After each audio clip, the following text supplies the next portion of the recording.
Beberapa waktu lalu atau mungkin hingga saat ini, kita masih sering menerima pesan singkat atau SMS penipuan dengan berbagai modus operandi. Ada yang meminta sejumlah pulsa dari mereka yang mengaku sebagai ibu kita, pemberitahuan sebagai pemenang kuis berhadiah, hingga yang terangan-angan meminta sejumlah uang untuk dikirim ke nomor rekening tertentu. Herannya meski sudah berlangsung lama, namun aksi penipuan seperti itu sulit diberantas dan tetap marak terjadi. Jika alasannya untuk pengobatan penyakit berbahaya, siapa sih yang tak tersentuh saat mengetahui atau melihat sesama manusia sakit? Tentunya banyak orang yang ingin membantu. Sayangnya, alasan tersebut justru banyak digunakan untuk melakukan penipuan. Seperti sejumlah kasus di luar negeri yang akan menjadi tayangan Spotlight berikut ini.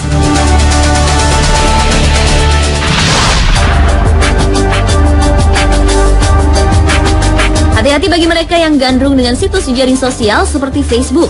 Jangan terlalu percaya dengan posting dari seseorang atau lembaga sosial yang membutuhkan bantuan biaya, karena bisa jadi itu adalah penipuan. Seperti yang dilakukan wanita Cambridge, Illinois bernama Christine Holzman. Pada tahun 2011 lalu, ia dinyatakan bersalah karena melakukan penipuan melalui Facebook setelah mengaku menderita kanker otak. Lewat aksinya memposting status yang menggugah empati orang lain dan butuh biaya pengobatan, Christine berhasil meraup sumbangan hingga $16.000 Amerika atau sekitar 151 juta rupiah. Namun setelah diselidiki, Christine ternyata tidak memiliki rekam medis seperti pengakuannya. Atas perbuatannya itu, Christine terpaksa duduk di kursi kesakitan dengan tuntutan hukuman 3 hingga 7 tahun penjara. Jaksa Jeff Lang yang terlibat dalam persidangan ini mengatakan, kasus seperti ini perlu ditindak karena telah merugikan banyak orang. Selain itu, Christine juga harus menjalani hukuman sebagai balasan aksi penipuan yang dilakukannya, serta menjawab kepercayaan mereka yang telah memberikan sumbangan. Mendengar vonis tersebut, Christine Holzman tidak memberikan pembelaan dan hanya menangis. Ia pun menolak memberikan komentar saat meninggalkan gedung persidangan. Sementara itu, pengacara yang mendampingi Christine Holzman yaitu Swartz mengatakan, Christine tidak mengerti apa yang terjadi dan didiagnosa mengalami gangguan mental. Untuk itu, ia mengajukan banding atas putusan hakim.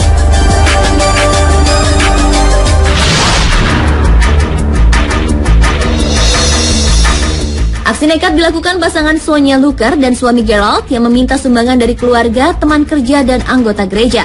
Sumbangan tersebut untuk biaya pengobatan Sonia Luker yang mengaku menderita kanker. Dari aksinya tersebut, pasangan suami istri ini berhasil mengumpulkan uang senilai $19.000 Amerika atau mencapai 180 juta rupiah.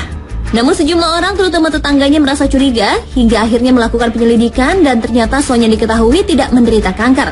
Uang hasil sumbangan yang dikumpulkan juga digunakan untuk menyelamatkan rumah dari penyitaan dan membeli motor Harley Davidson seharga $4.000 Amerika atau mencapai 38 juta rupiah. Pada banyak orang, Sonia Luker mengaku memerangi penyakit kanker selama 6 tahun. Namun ia bingung ketika mengetahui biaya pengobatannya mencapai $14.000 Amerika. Untuk meyakinkan banyak orang, ia lantas mendirikan sebuah yayasan kanker Kick In. Yayasan ini kemudian melakukan penggalangan dana dengan menggelar live music, menjual barang kerajinan, menggelar pameran hingga ia mengendarai sepeda motor sejauh 600 mil.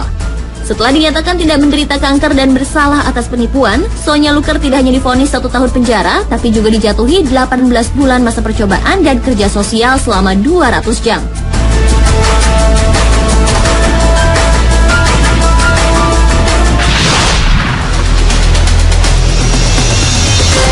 Seorang wanita di New York yang berusia 25 tahun bernama Jessica Vega mengaku jika dirinya akan meninggal dalam waktu dekat karena kanker dan leukemia.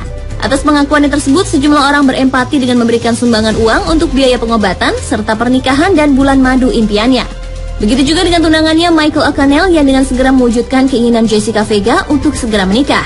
Atas klaim kanker yang dideritanya, selain uang yang mencapai ribuan dolar Amerika, Jessica juga mendapatkan gaun pengantin gratis serta tiket perjalanan dan akomodasi bulan madu ke Aruba, Karibia secara gratis. 4 bulan setelah pernikahannya itu, suami Jessica Vega yang justru membuka kebohongannya. Menurut Michael O'Connell, Jessica Vega telah menipu dirinya dengan berpura-pura sakit.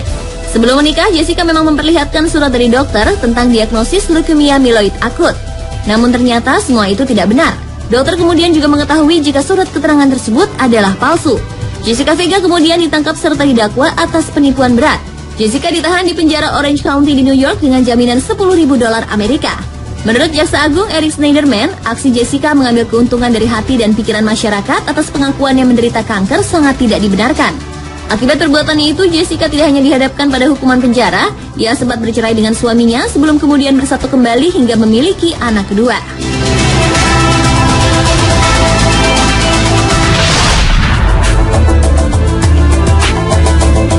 Seorang wanita di Phoenix bernama Jamie Lynn Toller yang berusia 27 tahun telah membuat pengakuan kepada ibu, kakek nenek, dan atasannya jika ia menderita kanker payudara. Atas penyakitnya itu, Jamie Lynn Toller membutuhkan sejumlah dana untuk melakukan mastektomi ganda serta rekonstruksi payudara. Dalam misi membuat cerita palsu tersebut, Jamie berhasil mengumpulkan uang $8.000 Amerika Serikat atau senilai dengan 75,5 juta rupiah. Sayangnya dari catatan medis yang ditemukan polisi saat melakukan penyelidikan, diketahui jika Jamie Lynn tidak menderita kanker seperti pengakuannya. Selain itu, Jamie Lynn juga kedapatan membayar ahli bedah plastik untuk implan payudara. Setelah aksi penipuannya terbongkar, Jamie Lynn Toller akhirnya ditangkap untuk menghadapi beberapa tuntutan di persidangan. Pada saat persidangan, tidak ada satu patah kata pun keluar dari mulut Jamie Lynn Toller. Begitu juga bentuk pertanggungjawaban kepada keluarga yang telah ditipu untuk menyumbangkan sejumlah uang. Jamie Lynn juga tak hanya harus berhadapan dengan hukum, tapi juga dengan atasannya. Selepas menjalani masa hukuman, Jamie bersiap untuk kehilangan pekerjaannya.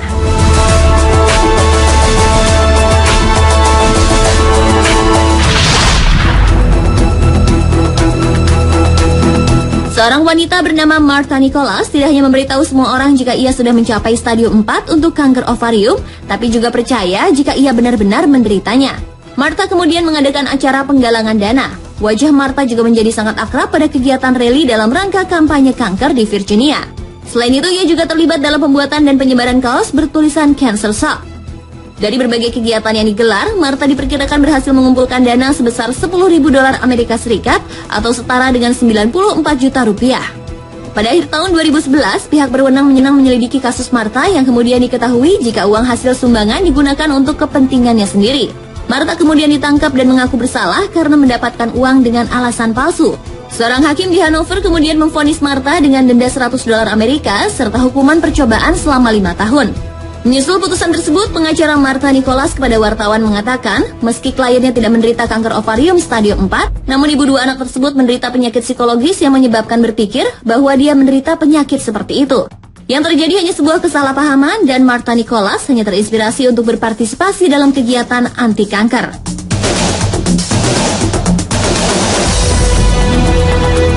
Demikian sejumlah tayangan tentang penipuan berkedok penyakit. Kasus seperti itu sebenarnya tidak hanya ada di luar negeri, tapi juga marak terjadi di Indonesia. Untuk itu kita perlu meningkatkan kewaspadaan, karena pelaku penipuan atau kejahatan selalu dapat melihat calon korbannya.